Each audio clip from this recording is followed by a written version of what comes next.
Hello, all you scaredy cats and kittens, and welcome to the Two Scaredy Cats podcast, where we talk about all things strange, unusual, and paranormal. We're your hostess with the mostest. I'm Stacy. And I'm Kara. So, Kara, what have you been up to recently? Anything? Oh, your birthday was last Wednesday, right? Yep. Did you do anything cool for your birthday, for the big 3-0? Nope. Nothing exciting? Dang, no, that stinks. I went to that concert for my birthday. Yeah. Cool. The Olivia concert. Rodriguez. Honestly, I was more excited to see the opener. I kind of want to see her again. Chappell Roan. She's new. Yeah. She's probably like the closest thing I've seen since Lady Gaga. Like, she's like really crazy in a cool way. Like a pop girly. Yeah. A pop star. She's rising to fame. Mm. So in other words, what you're saying is keep your ears and eyes peeled for her. So that's what I'm hearing. Yeah, her stuff is like, her music is like crazy. She's very like Madonna kind of vibes. Esque. Okay, yeah, like a mix to like Lady crazy Gaga outfit, and Madonna. Kind of. Yeah, like crazy outfits out of. She's a drag queen, so she already does like the crazy outfits for her tours and stuff. Mm-hmm. And she's from the Midwest, so they call her the Midwest Princess. Wow, interesting. So she was excited to be in Ohio for her concert. She talked about how she's always happy to play in the Midwest. Nice. That's where she grew up. Well, I think she grew up in Missouri, but her song's very good. Okay. She's coming back to Columbus in like June, so I might get tickets. But it's like her. She's the headliner. Oh, nice. So I'm like, I gotta see her again. Have you done anything else? You're getting ready to leave for Seattle, aren't you? Yeah, you're leaving for Seattle this week. Yeah. She's gonna be there for Easter. For Sakura Con. Well, first of all, we're celebrating our birthdays because we both just had birthdays. Mm-hmm. And then we're going to, I think, Washington University. Because like they have a bunch of cherry blossoms and we might go take photos on the campus. That'll be nice. Because their weather's a bit nicer than ours. Or not nicer, but they're like more consistent. Oh, okay. So the cherry blossoms don't just die in 3 days. Oh, yeah, because we have the really warm weather and then the frost. Yep. I looked and they're like all almost like dying now. Because it got so cold. I know the weather is too like crazy for them, but in Seattle it's very consistently, so cold. And they were already starting to get peak bloom, so hopefully that'll be nice. Good. I think we're going there on Friday. Yeah. Take some photos and stuff. Nice. I'm trying to think. What did we... Oh, I didn't do... Oh, did you guys ever go see Ghostbusters yet? Oh, yeah, we saw Ghostbusters, too. Okay. We saw that. The last week was just... There was just so much going on with my birthday, Savannah's birthday. And then I had the concert, and then we had Ghostbusters. I was also in downtown 3 days in a row. That's crazy. Thursday, I had a shoot in downtown, and then Friday was my concert, and then Saturday, I went back to take more photos. At this park in downtown because they had like some nice cherry blossom trees in bloom. And I wanted to get as many photos as I could before I left for Seattle. Because I know they're all going to be dead by the time I get back. Just normal Ohio things. That's cool. We can't have anything nice. Yeah, no, we cannot. I swear. The weather's just crazy around here. The weather yesterday was so nice. And today, it was like it's 70. Like cold and stormy. And it's cold again. I hate it. You get whiplash around here, I'm telling you. Yes, I was like, oh man, it's so nice. I like hung out outside a little bit, and now today I'm like, great, it's cold and miserable again. Yeah. And windy. Yeah, the wind is awful today. It's like crazy around here. Garbage cans, like I had to drive around garbage cans this morning on my way into Sub today, so I was like, oh, this is fun. Oh, did you see that bridge collapse? Yes, that was insane. In Baltimore? Yes. Like that, apparently that cargo ship that hit it, this isn't the first time that it's hit something. Apparently it actually hit the port that it parked in about 4 years ago, I think it was. So they don't have a very good track record. Why were they not like keeping it on right? it or something? I know. I'm like, that is insane. Yeah, they said it's like the whole bridge is demolished. And that's like I watched it collapse into the ocean. It's like the 275, like it's the equivalent of our 275 loop here in Cincinnati. So it's like a It was a long bridge, though, I felt like. But it's like a big deal because they use that it's used by a lot of people. I know. I have a lot of friends in that area, like clients and that's stuff. a big city, so I imagine that's going to be a nightmare for a while for the people to get around. Yeah, for redirecting traffic, because like it looked like it was. Not sure exactly where it was connecting, but I know it was somewhere in Baltimore. Yeah, that's a shame. All right. Well, are we ready to get started today? I guess you're going to go first today. Yep. So what do you have for us today? We're going to be talking about the Bohemian Club. Okay. It's a very exclusive club. Like, insanely exclusive. So, basically, it's a club. It was founded in 1872, and it's an invitation-only club. So, basically, you had to be a social elite member to even be able to be in, we'll send you an invite, essentially. Huh. A lot of the people in it were like artists, writers, lawyers, and journalists, and they would eventually allow businessmen and politicians. Huh. Oh, and one of the big things is only males. Oh, there's no females allowed. Male-only club. Yeah, well, there. So you already know how this is gonna, or like what kind of. Yeah, I already know what kind of shenanigans are gonna be going on here. Yeah. So at its core, the Bohemian Club was renowned for its summer retreat. It was where all these influential and enigmatic people all come and stay, and it was in California, under the redwood trees. Okay. And it was called in the Bohemian Grove. All right. And so these people would come out here, and then they would basically like act like they're in summer camp, essentially, with ultra elites. But no one knows exactly what actually happens. It's that secret. We don't actually know, other than like a few snippets or people sneaking in. Alex Jones actually has footage. He snuck in and like got footage inside of it, and it's the only footage that we've ever like really seen. Huh. Crazy. And it's like a lot of people think there's like Satan worshiping happening, and like there's like rumors of people eating babies. The normal. Oh yeah, the normal stuff. Yeah, the normal. Yeah. When people don't know what's going on, how people. They always go to Satanism and babies and eating babies for whatever reason. Babies. Yeah. It's always where our mind goes. I don't understand how or why, but that's where it goes. So some of the esteemed members that you might know: Bill Clinton, George Bush, Mark Twain, Warren Buffett. So that it's a big, the big players of the people, world, the shakers and the movers. They think that's where they decide who's the president is. Oh, really? Interesting. So, I mean, those are the rumors. We won't know until. Actually, we may never know. Yeah, I guess so. They have like insane amounts of security. I was watching a YouTube video of someone trying to break in. Because that goes well. Right, always yeah, for YouTubers. Always, yeah. This was posted like 4 days ago, too. Oh, crazy. So this is pretty fresh. This is where I was like, oh, this might be interesting to cover. But he went around and he actually was investigating, like asking the locals in this place. Because a lot of people, teenagers would get jobs at this place to because they have to have workers there. Yeah. They're very hush-hush though, and they'll be like, yeah, I work there, but I can't really talk about it. And then a lot of people just kind of, they know it's a thing, but they're like very hesitant to talk, which is a little suspicious. And they'll talk about how they'll bring in all these like hookers and stuff around then. Oh, okay. But the hookers aren't allowed on the property because it's only males. Huh. So they have to stay in the town. So that's interesting.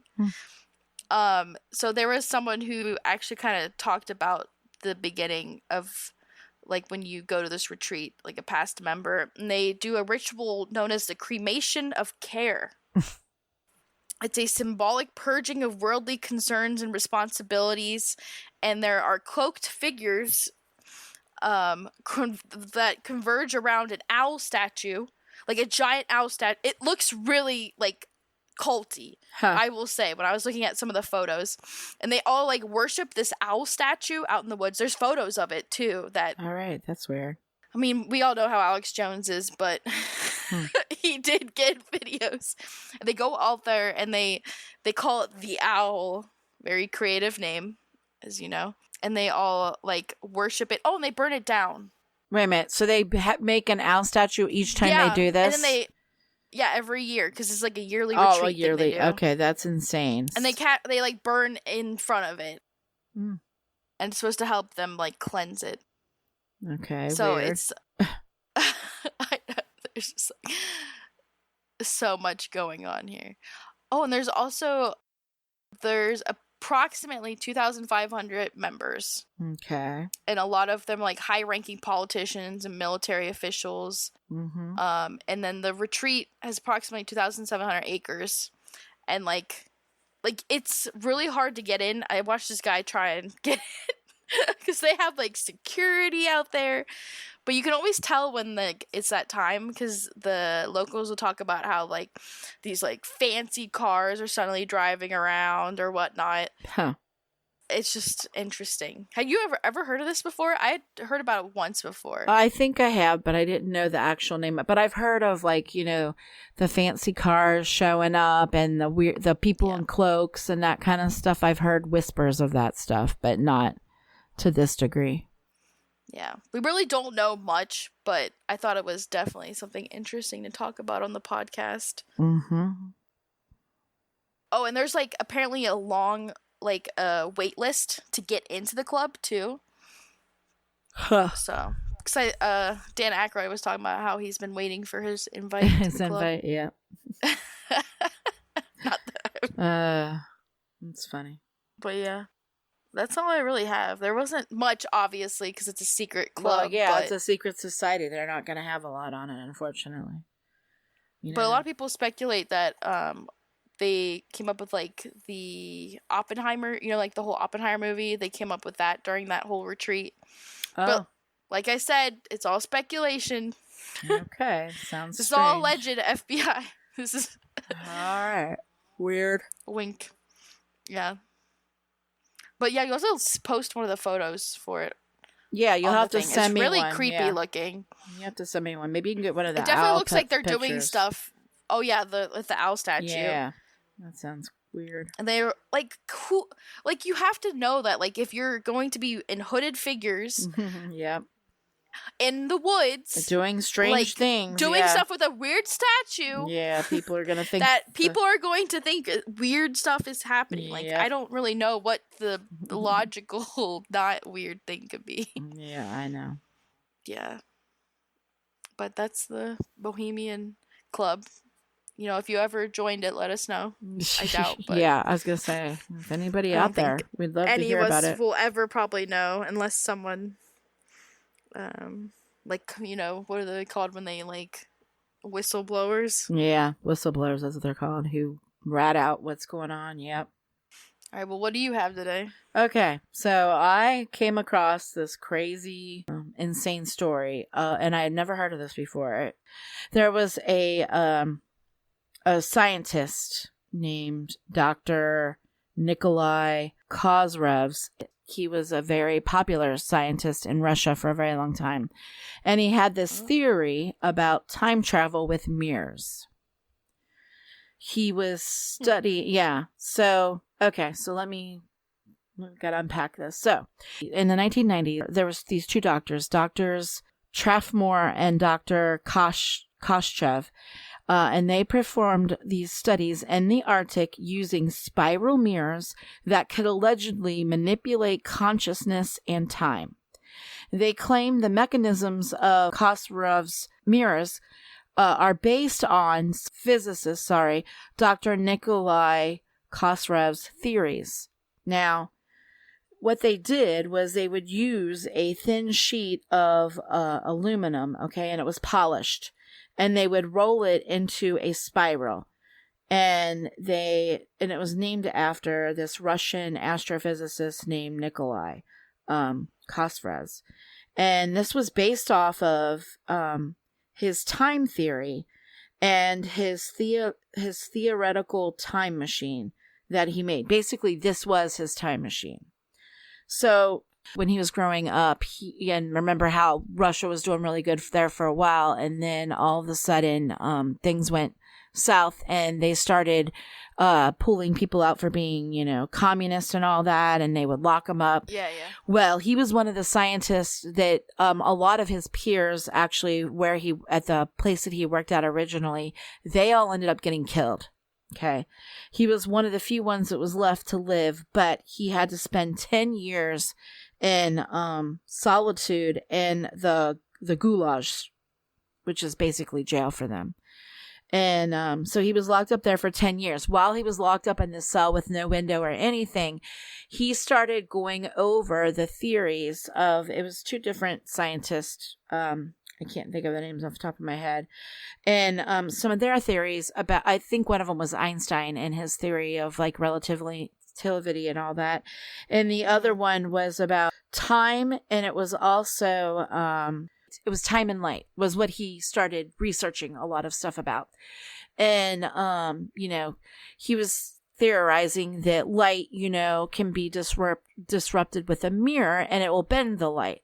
So he came up with this theory that, well, if we can bend light, why can we not bend time? And he theorized that if you bend time, then you would be able to go into the past, present, and future. You'd be able to see all three of them. Huh. So he started with this theory, and he decided that using mirrors would be the best way to achieve this, because a mirror can be made so that it can bend absolutely anything, including time, and that time travel is possible through a mirror. I guess he theorized that it could happen. So that's where he came up with this idea for this time machine that he made, but it was made from mirrors, or like aluminum. Like he polished it so it was like a mirror almost. So he was in jail for 10 years. He got out of jail and he decided to start building this. Now, it took a while to build this thing, obviously, because, nobody, and people thought he was crazy when he came out, because when he went in, I mean, he was this revered astrophysicist that, had all these amazing things going for him, and he was gone for 10 years. And, while he was gone, we were discovering about protons and neutrons and, atomic bombs and all this stuff. And, here he was just sitting in a cell going over old theories that had been around forever. So time basically is a type of energy, and it's like, the past, present, and future. A mirror doesn't reflect light, it bends light. So he thought you could bend time through using these mirrors. He said he thought that if you used a concave mirror, that would be the best way to bend time and change the direction of time. So you could theoretically go forward or backward in time by using a concave mirror. So he gets out of jail, he builds this machine, and he based it off of Archimedes, which I never knew about. This is really fascinating. Archimedes actually was one of the first people to use a concave mirror, and he used it to capture the sun rays to incinerate wooden ships when they were coming after the Greeks back in the day.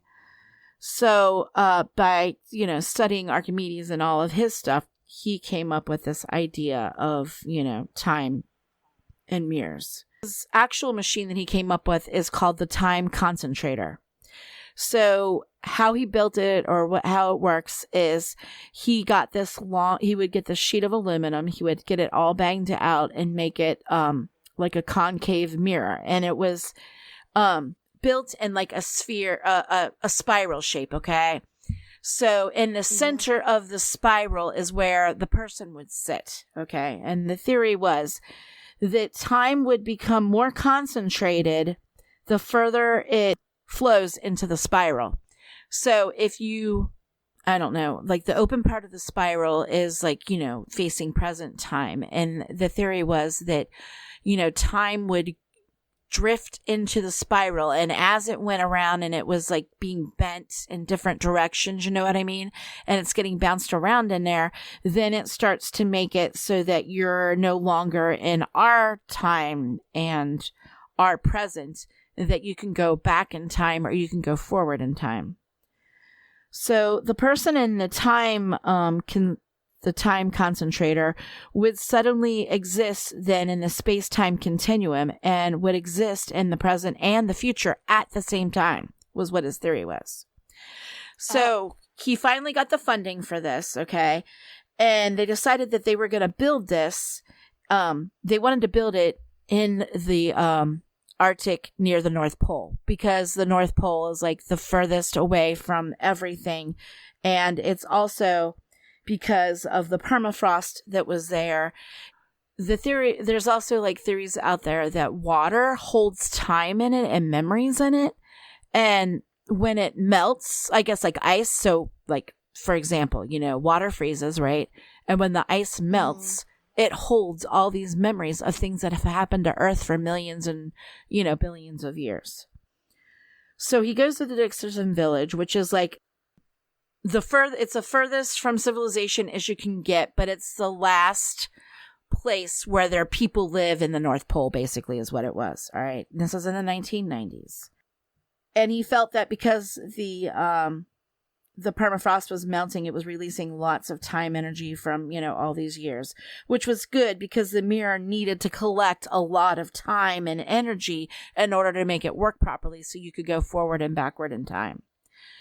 So they get all the stuff needed. They build it and they're ready to get started on it. So they have all these people lined up that were going to help out with this experiment.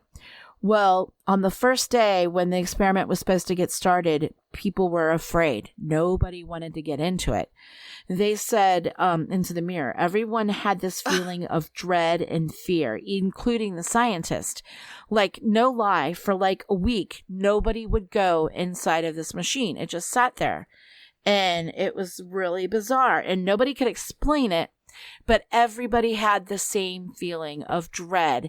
And like, if they did go in it, something bad was going to happen. So during the first 2 months of experiments, there were a total of 7 UFO incidences that were reported while the experiments were going on. Okay. So people would see UFOs above where the building was that these experiments were happening in. Suspicious. And in the vicinity. So on December 25th in 1990, this was the first time that they were actually able to get somebody into this device, okay, where people felt comfortable enough that it was okay to go in there.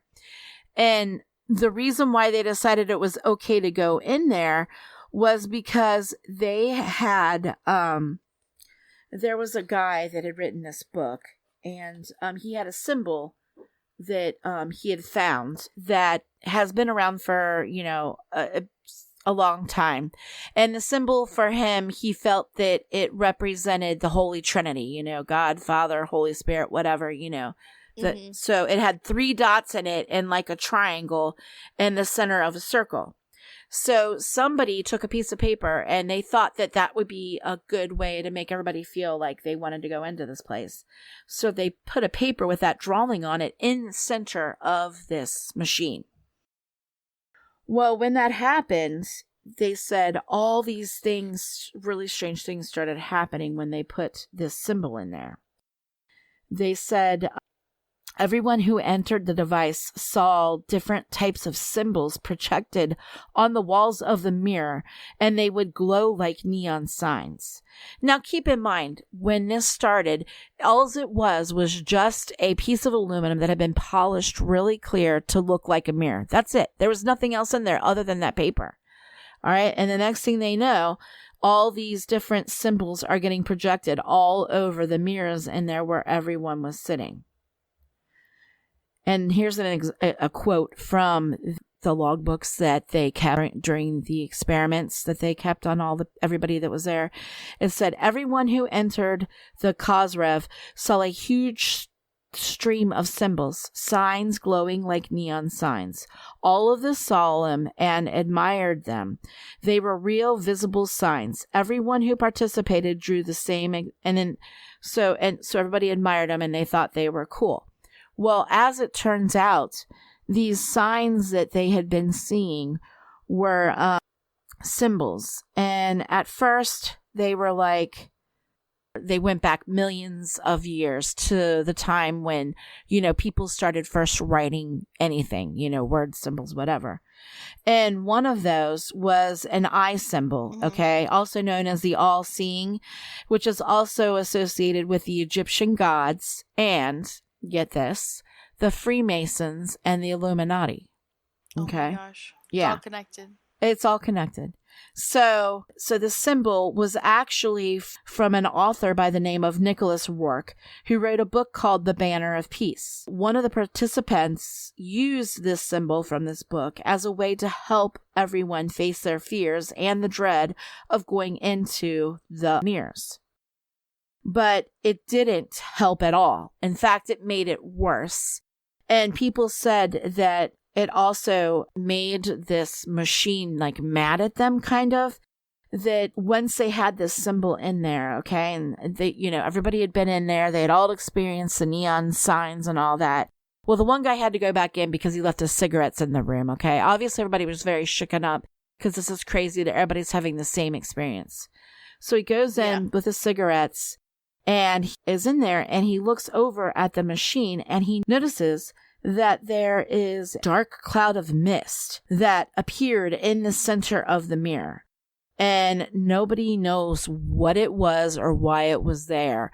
But he said that as soon as he saw that, he quickly ran out of that room because he was freaking out. Nobody knows what it was.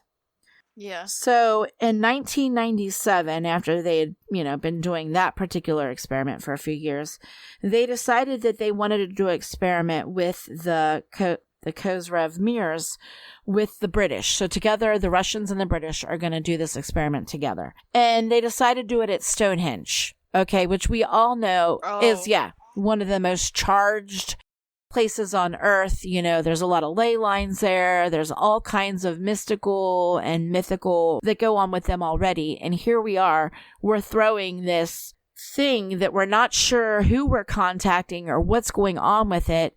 And they decide they're going to do some experiments there. But before they could even do the experiments there, they had already captured hundreds of symbols from the participants in the original experiment. And they started graphing them out to see, if any of them were the same or what they symbolized or what they might mean or if they had any meaning whatsoever. And a lot of the people said that when they were in the box, they saw symbols started telling them that people were starting to see and experience the same things. When they were in there, some people were seeing things that happened to them in their past that they hadn't remembered in a very long time. Some people saw visions of the future. One person said that when they were in there, a person, a white type humanoid thing came forward and told them that the Earth was in trouble. But it didn't go any further or to go into any more great detail because they were well, what's going to happen? And they wouldn't tell them anything. They also say that they had a lot of experiences where one person in particular saw where two different armies were going to fight, and he realized that he was actually seeing a war that had taken place 400 or 500 years ago. But he saw it in real time. It looked like real time, like watching a video. It was crazy. So most people also, though, while they were inside of this thing, saw a UFO while they were inside of it. And they, like I said, they felt a presence with them while they were standing in there. And like I said, a lot of them saw this white humanoid figure. And they said this white humanoid figure would observe them. And sometimes they felt like it was projecting things into their mind and making them see things maybe that they might not have seen before. So as the experiments of Kozyrev's mirrors began to wind down, a more problematic issue happened after a person experienced a non-linear time inside the mirror and their conscious would become enhanced. So what was happening is people, when they were in there, their conscious was altered. Okay, to the point where people were now starting, after they'd been in there for and the one lady was only in there for maybe 4 days for maybe an hour or two. And she said now she could see auras around people. Oh, and that's weird. Yeah, and things. Some people were talking about how now they have telepathy. somebody else was talking about how they have precognition and they could predict events before they happen. But what the two scientists that were working on these experiments came to theorize was that maybe because they were inside of there and it was messing with time, the future and the past, they think that somehow it messed with their perception of the world. So now they're able to see things that we don't, that we can't see normally with our eyes, that it opened them up to see other things. So the scientists began to worry about the intense psychological and physical and mental effects that these experiences were having on the people that were in these experiments. And Dr. Kozyrev in particular became haunted by the experiences and came up with two theories about what was going on and why all this stuff was going on. One of those theories concentrated on the amount of time that people were in there for. So he was saying that it was so intense that it was harder for our minds and bodies to be able to process that. Now, a second theory is more interesting, and it's one that we hear of time and time again from, everything from Men in Black to, some of these experiences we've heard about on these ranches out in the West and stuff, was he started to theorize that, and this scared him the most, was that we were opening a door into a parallel universe, and it might not be a friendly universe that we were opening the door into. And he felt that the observer that people were talking about when they were inside the mirror was actually an intelligent entity, and that they have been watching us for a while now, and that they felt threatened, by us, that, we were finally catching up and realizing what's going on type of thing. Mm-hmm. But in the end, they realized that they were far from understanding the type of power that they were dealing with. So they pretty much kind of shut them down. But they did still do experiments, but not to the degree that they did with that village in the near the North Pole and stuff. And like I said, when all this was going on, when the experiment was going on with this mirror, there would be all kinds of UFO sightings near it and all that. So people speculating that we've come in, like the movie Contact and some of the other movies we've seen, like Back to the Future, where, instead of using a DeLorean to get from one point to a different part of time to another, they're using a mirror instead. And we don't need to have special nuclear waste in order to, make the time machine work. We only need to have mirrors. And it was really weird how you had to do it. You had to go in a clockwise way and do 1.5 turns in order to get it in the right position for it to be able to collect the time. If that makes any sense, into this cone-shaped thing. So, I've only scratched the surface of this. It's very interesting. I'm probably going to do a deeper dive just because I'm curious. I'm, just out of curiosity. But yeah, I don't blame you. I thought that was really fascinating and interesting. I've never heard of this before. And people are now, it's so crazy.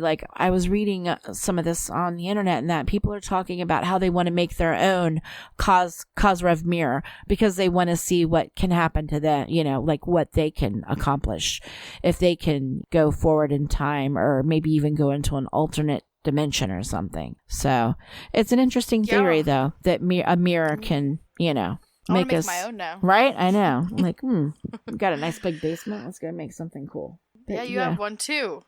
I know. To do it in my basement. I'll listen to you. Why are we doing it in mine? Can't do anything haunted in my basement. Oh, whatever. I'll get mad. Yeah, well, we're not. No, this is different. Though this isn't haunted. This is contacting aliens. It's different. Come on.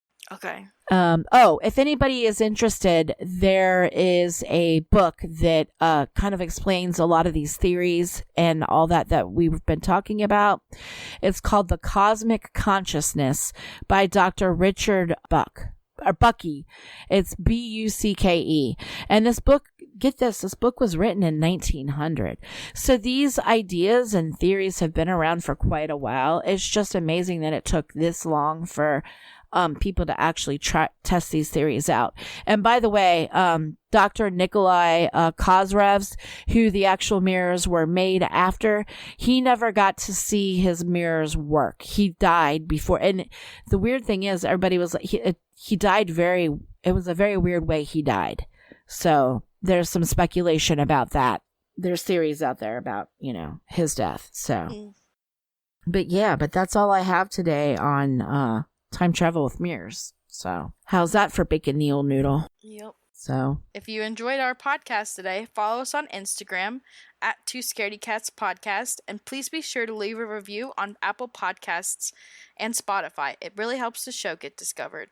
And tune in 2 weeks for a new episode. And to all our scaredy cats and kittens out there, remember, curiosity didn't kill these two scaredy cats.